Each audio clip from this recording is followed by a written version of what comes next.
Hoy día vamos a predicar el último mensaje acerca del Sermón del Monte. El Sermón del Monte prácticamente lo terminamos la semana pasada, pero nos queda el versículo 27 y 28, que son unos versículos particulares que resume aquí una reacción de la gente. Y vamos a leerlos, son dos versículos muy cortos que los voy a leer en el nombre de Jesús. Y dice, Mateo 7, versículos 28 y 29. Versículos 28 y 29. Ahí estamos. Ok. Bien. Dice versículos 7, 28 y 29. Dice, y cuando terminó Jesús estas palabras, la gente se admiraba de su doctrina, porque les enseñaba como quien tiene autoridad y no como los escribas. Volvemos a leerlo. Y cuando terminó Jesús estas palabras, la gente se admiraba de su doctrina, porque les enseñaba como quien tiene autoridad y no como los escribas. Amén. Oramos al Señor. Padre, en el nombre de Jesús, te damos gracias por tu palabra. Tu palabra es verdad. Tu palabra, Señor, nos proporciona claridad en torno a Jesús. Jesús es el centro de la Escritura, es el centro de la Biblia y es el centro también del Sermón del Monte. Señor, revélanos a Cristo esta mañana en el nombre de Jesús. Amén.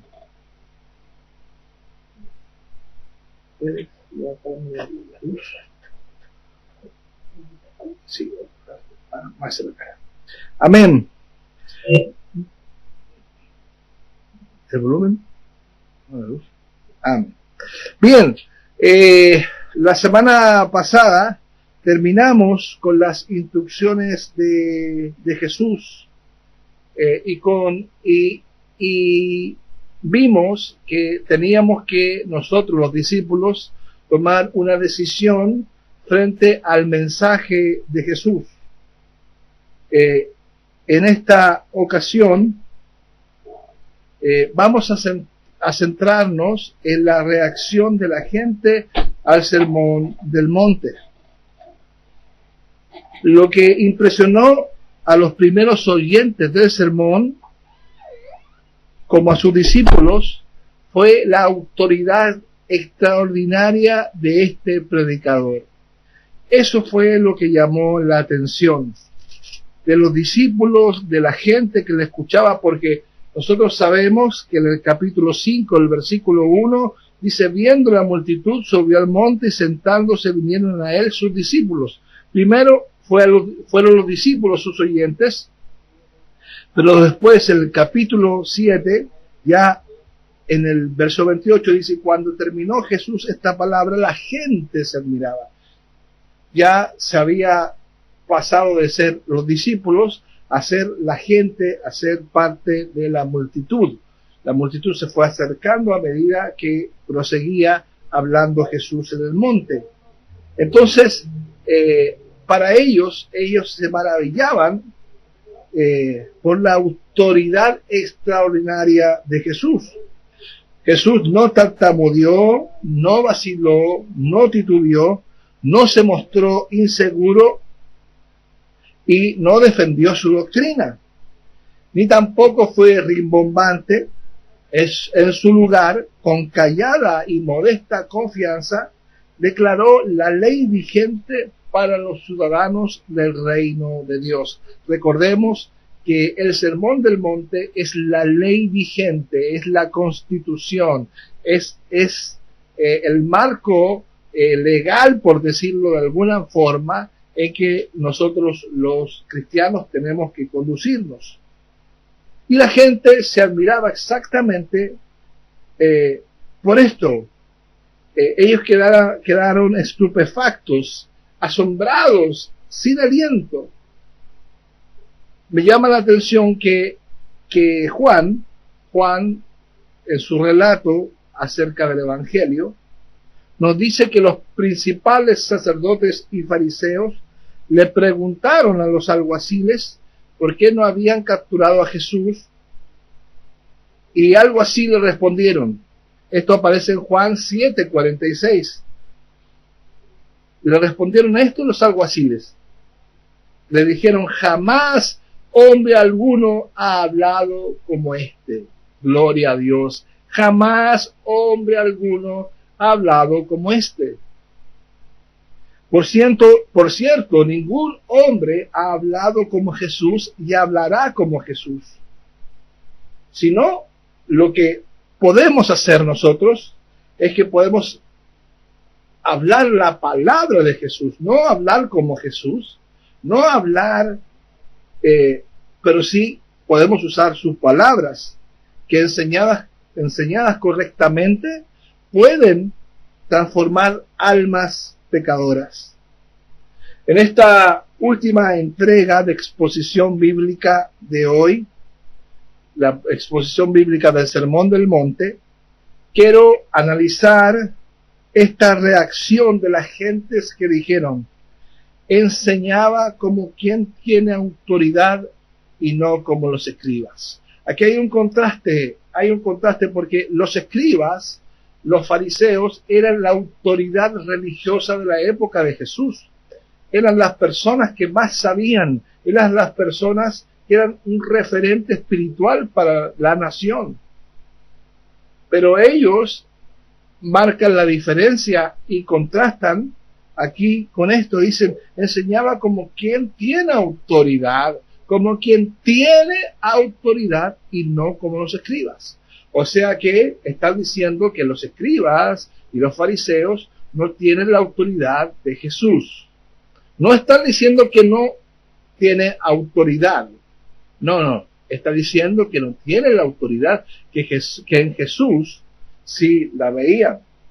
Bueno, vamos a ver distintas facetas de la autoridad de nuestro Señor, que son 7, que se encuentran aquí implícitas en este Sermón del Monte.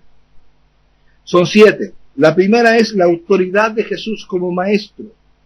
La segunda es la autoridad de Jesús como el Cristo o el Mesías. La tercera, la autoridad de Jesús como Señor. Cuarto, la autoridad de Jesús como Salvador. Quinto, la autoridad de Jesús como el juez. Sexto, la autoridad de Jesús como Hijo de Dios. Y séptimo, la autoridad de Jesús como Dios. Aleluya. Bien, rápidamente vamos a ir a revisar qué nos dice la palabra de Dios, el Sermón del Monte, en cuanto a la autoridad de Jesús como maestro. Sin duda que Jesús era reconocido como maestro por los judíos. En Juan 3:2, Nicodemo, el maestro judío, le dijo a Jesús, dice que vino a Jesús de noche y le dijo: Rabí, sabemos que has venido de Dios como maestro, porque nadie puede hacer estas cosas o estas señales que tú haces si no está Dios con él. Él reconocía, un maestro de Israel reconocía que él era el maestro y enviado por Dios. Ahora existían muchos maestros entre los judíos. Muchos eran sus contemporáneos. Pero ¿qué es lo que hacía de especial a Jesús que tuviese autoridad como maestro? Bueno, su mensaje era una verdad absoluta. Era una verdad absoluta. Él era un judío, pero su mensaje no era judío. Su mensaje era aplicable a todas las personas del mundo. Él interpretaba la ley de Moisés como muchos la interpretaban. Los fariseos, los saduceos, los esenios interpretaban la escritura, la ley de Moisés, pero él lo hacía, Jesús, de tal forma que él mostraba que él venía de Dios. Aleluya. A pesar de ser su mensaje una verdad absoluta, era también una verdad universal. No estaba limitado a un pueblo particular o un sitio en particular. La autoridad con la que enseñaban los maestros de ese entonces era una autoridad que era aprendida de las escuelas a las que ellos asistían. Ellos, todos los maestros, habían aprendido de maestros humanos, pero Jesús no era el caso. Jesús no aprendió de ningún maestro. Jesús era el maestro de los maestros. Jesús era la divinidad encarnada. Gloria a Dios. Jesús no había ido a una iglesia, a una escuela rabínica, ni una escuela bíblica. Por eso ellos estaban impresionados con la autoridad que tenía. Estaban diciendo que estaban impresionados por lo que él, Jesús, estaba enseñando. Gloria a Dios. En realidad, lo que estaba diciéndole la gente, lo que estaba haciendo la gente, estaba dándole la gloria a Dios. Porque reconocían que Jesús hablaba por Dios. Aleluya. Gloria a Dios. Así que Jesús tenía autoridad como maestro. Número 2, la autoridad de Jesús como el Cristo o como el Mesías.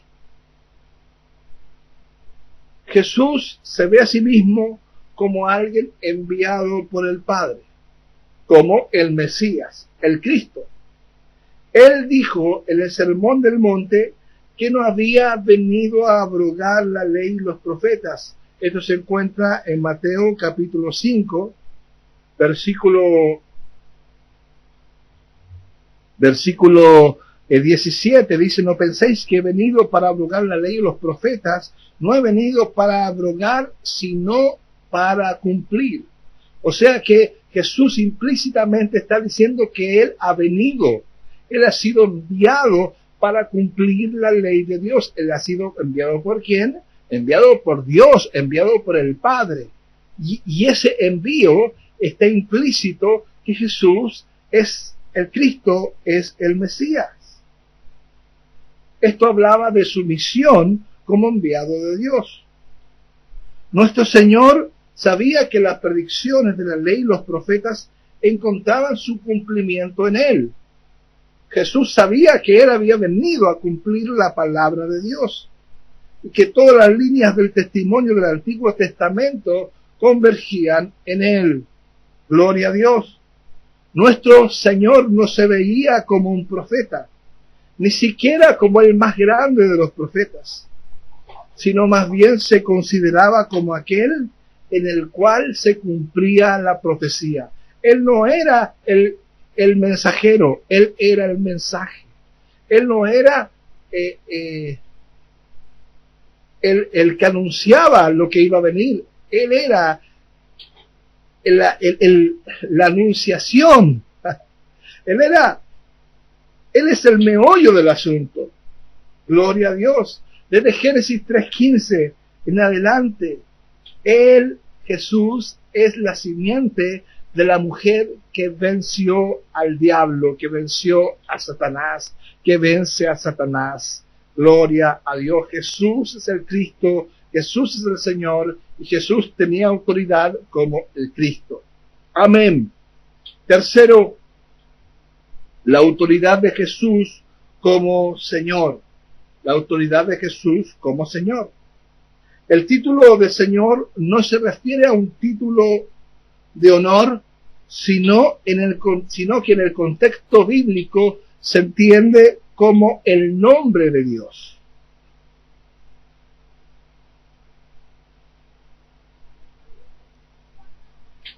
Para los hebreos el nombre de Dios es innombrable, por lo que daban las palabras Adonai, que se refiere al Señor Todopoderoso.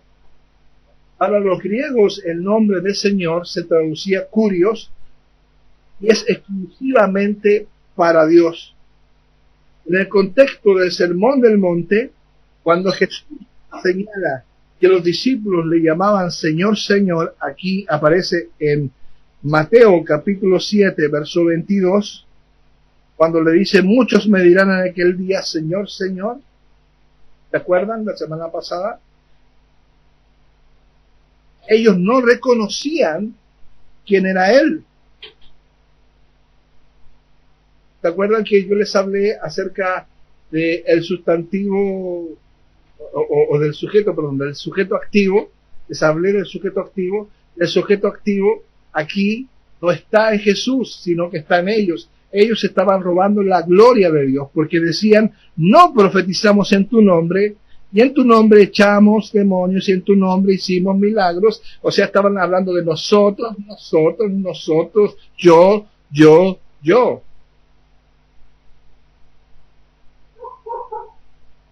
Amén.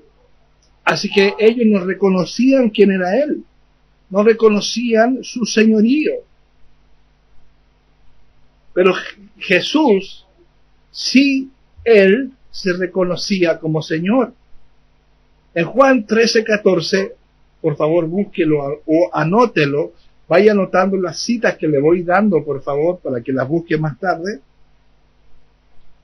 Juan 13:14 dice, pues si yo, el Señor y el Maestro, he lavado vuestros pies, vosotros también debéis lavar los pies los unos a los otros. Aquí Jesús está declarando, diciendo, pues si yo, el Señor y Maestro, ¿qué es lo que era? El Señor. Jesús se reconocía el Señor. Gloria a Dios. 4. La autoridad de Jesús como Salvador.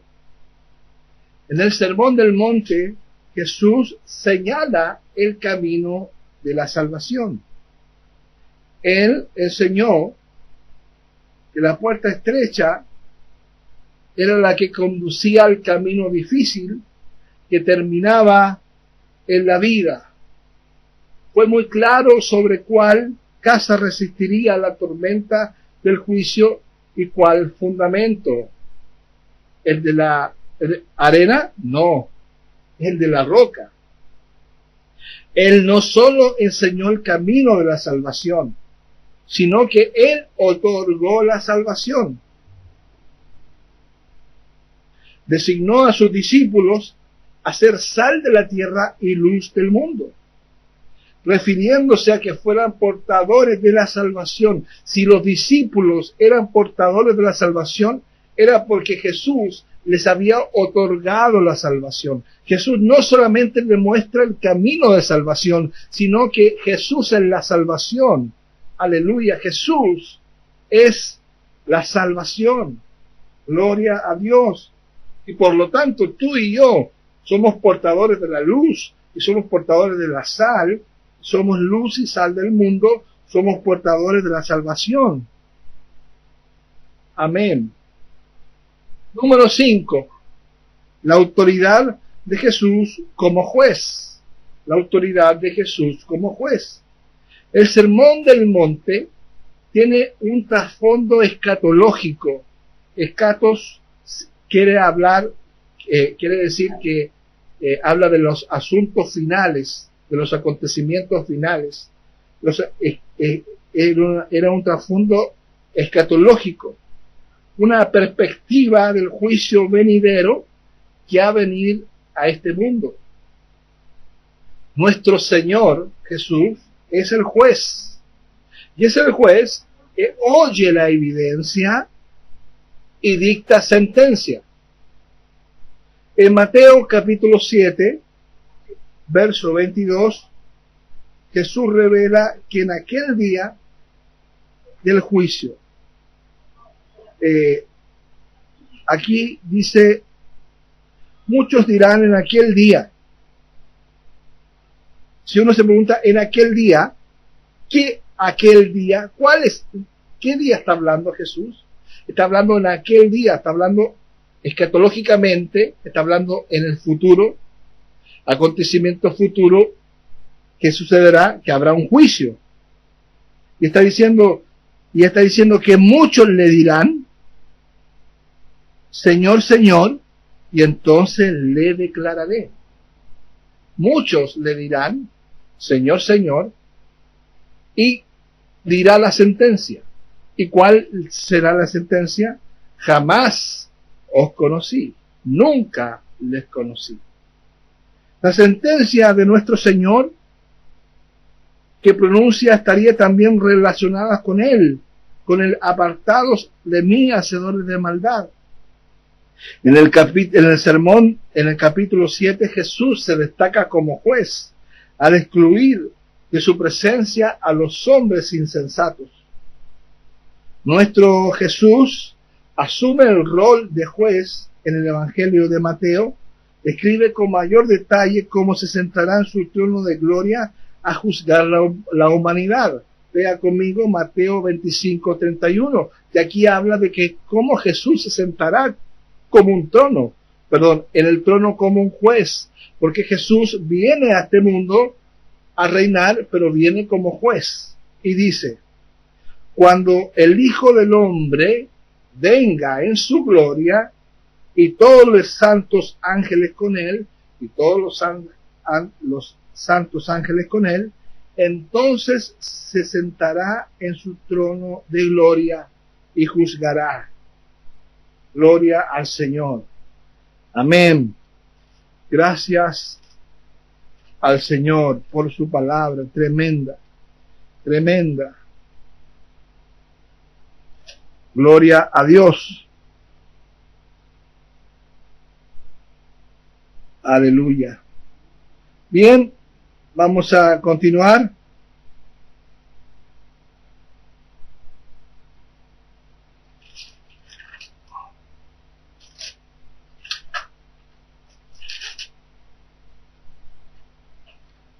Amén.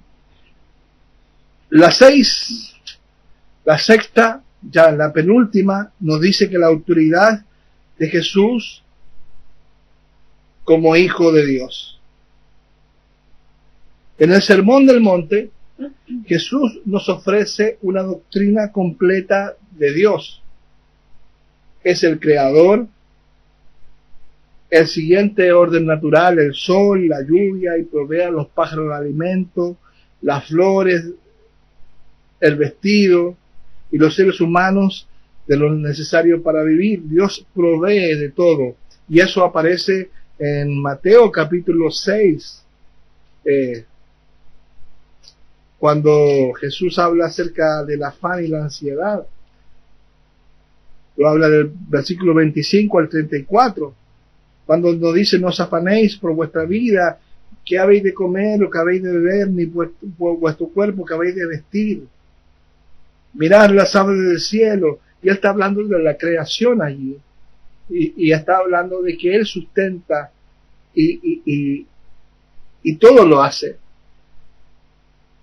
Él también es rey, cuyo reinado es justo, es un reinado salvífico que ha irrumpido en las vidas humanas por medio de Jesús. Jesús vino en calidad de Hijo de Dios. Jesús era el Hijo del Hombre. En Mateo, él se llama el Hijo del Hombre. El profeta Daniel es el primero en acuñar el título de Hijo del Hombre al ver una visión, y él dice, y estaba allí el Hijo del Hombre. ¿Quién estaba? Era Jesús. Jesús, el Hijo del Hombre. Gloria al Señor. Y Jesús vino en la calidad de Hijo, y Él nos mostró el camino hacia el Padre. Él dijo, yo soy el camino, yo soy la verdad, y yo soy la vida, y nadie viene al Padre sino por mí. Gloria a Dios. Y séptimo, tenemos a Jesús con la autoridad de Dios. La autoridad de Jesús como Dios. El Sermón del Monte nos está dando, no está dando, eso quiero decir, no está dando una evidencia pública que Jesús es Dios, pero está implícito en todo el discurso. Jesús no abiertamente dijo que era Dios, porque si lo hubiese dicho, lo hubiesen matado él mismo, pero sí implícitamente lo estaba diciendo. En las bienaventuranzas, por ejemplo, en Mateo capítulo 5 al versículo 12, nosotros encontramos que ahí está hablando de las bienaventuranzas, y en la novena bienaventuranza dice: gozaos y alegraos,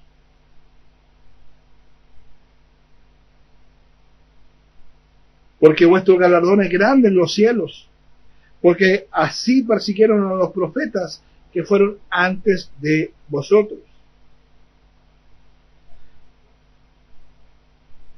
Jesús hace la comparación con que los discípulos serán perseguidos como los profetas fueron perseguidos.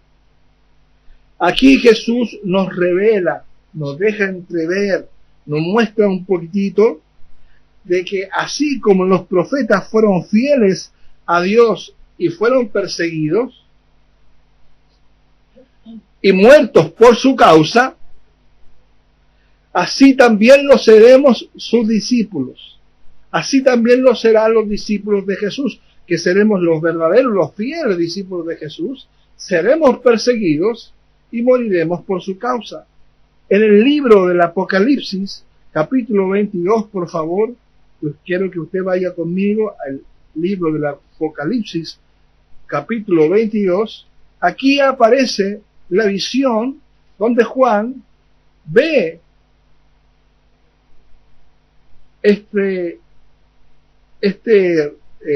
capítulo 20, Apocalipsis capítulo 20, y aquí él ve una visión, y el versículo 1 dice: vi un ángel que descendía del cielo con la llave del abismo y una gran cadena en la mano, y prendió al dragón, la serpiente antigua, que es el diablo y Satanás, y lo ató por 1000 años, y lo arrojó al abismo y lo encerró y puso un sello sobre él, para que no engañase más a las naciones hasta que fuesen cumplidos 1000 años. Aquí lo que está hablando de algo escatológico que ya sucedió.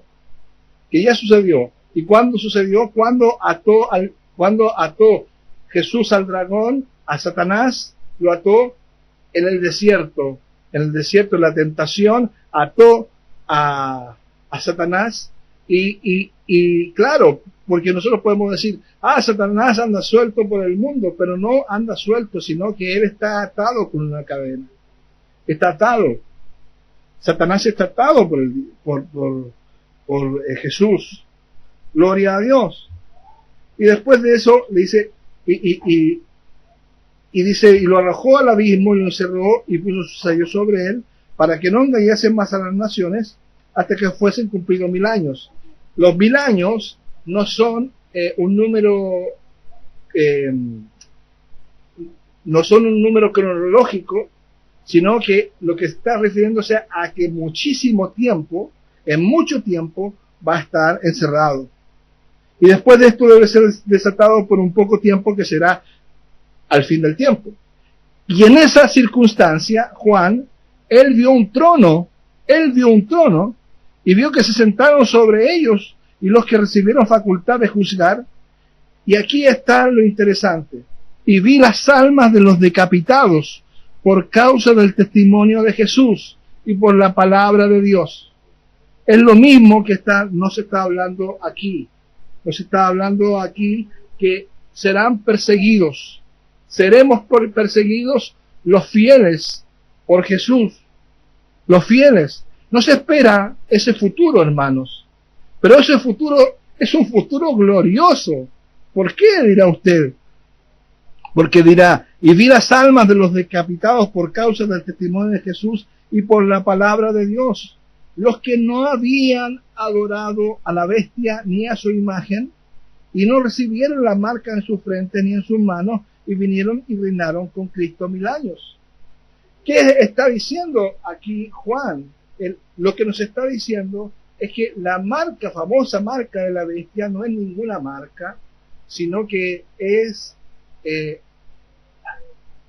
que nosotros estamos marcados por el Señor, nosotros tenemos el sello del Espíritu. Y si tenemos el sello del Espíritu, no podemos recibir ninguna marca de Satanás. Gloria al Señor. Y dice el verso 5, pero los otros muertos no volvieron a vivir hasta que se cumplieron 1000 años. Aquí está hablando de 1000 años y está hablando de mucho tiempo. No dice 1000 años cronológicos. No, es una pésima teología pensar que hay 1000 años, que hay un reino milenario o que hay 1000 años. Eso no está bien, mis hermanos. Yo sé que muchas personas piensan así, pero eso no está bien desde el punto de vista bíblico. Bueno, y aquí dice, esta es la primera resurrección. Y dice, verso 6, bienaventurado y santo el que tiene parte en la primera resurrección, la segunda muerte no tiene potestad sobre estos, sino que serán sacerdotes de Dios y de Cristo y reinarán con él 1000 años. Aquí está hablando de la primera resurrección. Pregunto, ¿cuál es la primera resurrección? ¿Hay una segunda resurrección?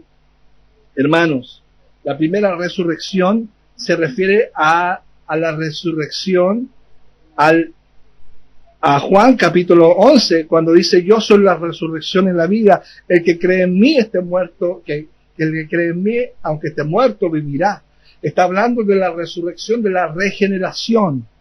Aleluya, de la regeneración. Nosotros somos regenerados, nosotros estábamos muertos en nuestros delitos y pecados y fuimos llamados por el Señor, el arrepentimiento y la fe nos vino y fuimos regenerados. Aleluya, esa es la primera resurrección y todos nosotros ya fuimos, aleluya, resucitados en Cristo. Esa es la primera resurrección y la segunda resurrección será cuando nos levantemos de la muerte,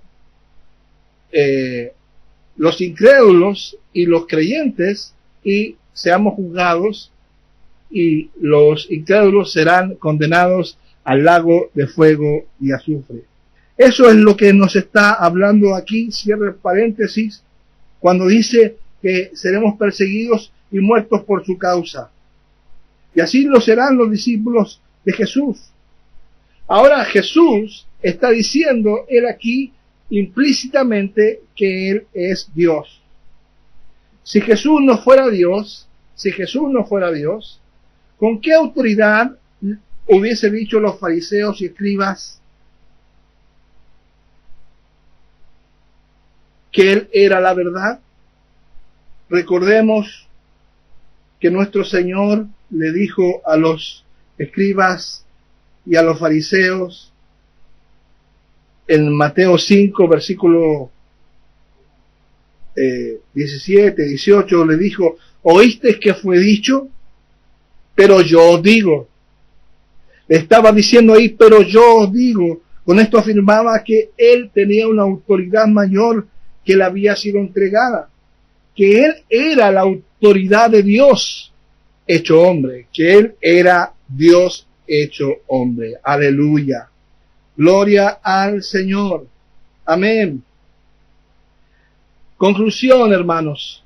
En las Escrituras, desde Génesis hasta Apocalipsis, nos habla de Cristo Jesús, el Hijo de Dios encarnado, Dios hecho hombre, el Mesías esperado y Mesías prometido.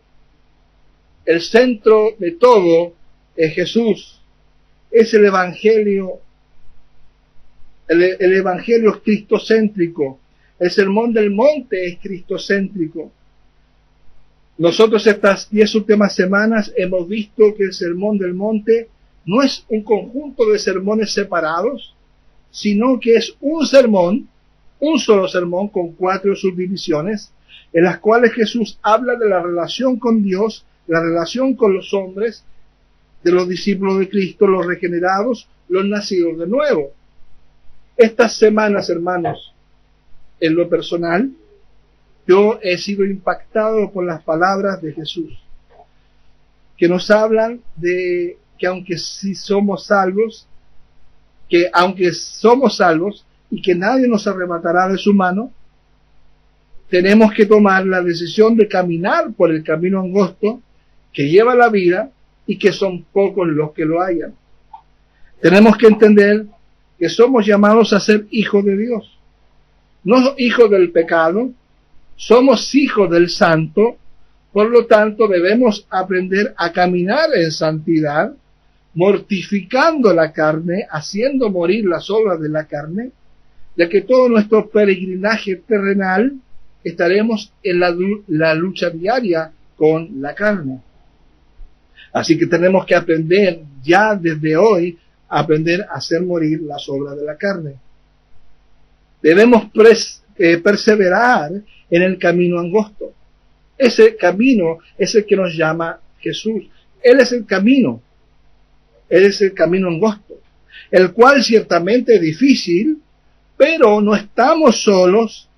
Tenemos el precioso Espíritu Santo para ayudarnos en nuestra debilidad. Aleluya. Jesucristo es el camino, Él es la verdad, Él es la vida.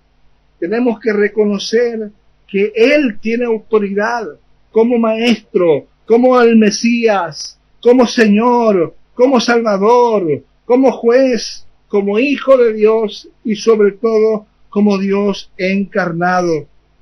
Nosotros podemos reaccionar como la gente que escuchó las palabras de Jesús y admirarnos de su doctrina, porque Él enseñaba como quien tiene autoridad y no como los maestros de religión. Pero nosotros, hermanos, no debemos quedarnos en esa reacción, la reacción de la multitud, sino que tenemos que abrazar el camino angosto, la puerta estrecha, edificar la casa sobre la roca, ser luz y sal de la tierra, amar a nuestros enemigos, no sucumbir al afán y la ansiedad de este mundo, sino buscar primeramente el reino de Dios y su justicia para que todas nuestras necesidades sean cubiertas. Aleluya. No debemos juzgar a los demás, no debemos dar la perla del Evangelio a los hombres que son como perros y cerdos que vuelven una y otra vez a su vómito y a su barro. Debemos caminar como hijos de Dios, si es que hemos nacido de nuevo. Aleluya, este sermón del monte es para los nacidos de nuevo. Si tú no has nacido de nuevo, no te va a importar. Pero si has nacido de nuevo, aleluya, bendito sea Dios. Eres bienaventurado por haber escuchado estas palabras. En el nombre de Jesús. Amén. Vamos a orar. Padre, te doy gracias por estas palabras. Te doy gracias, Señor, porque tú nos has hablado estas 10 semanas del Sermón del Monte.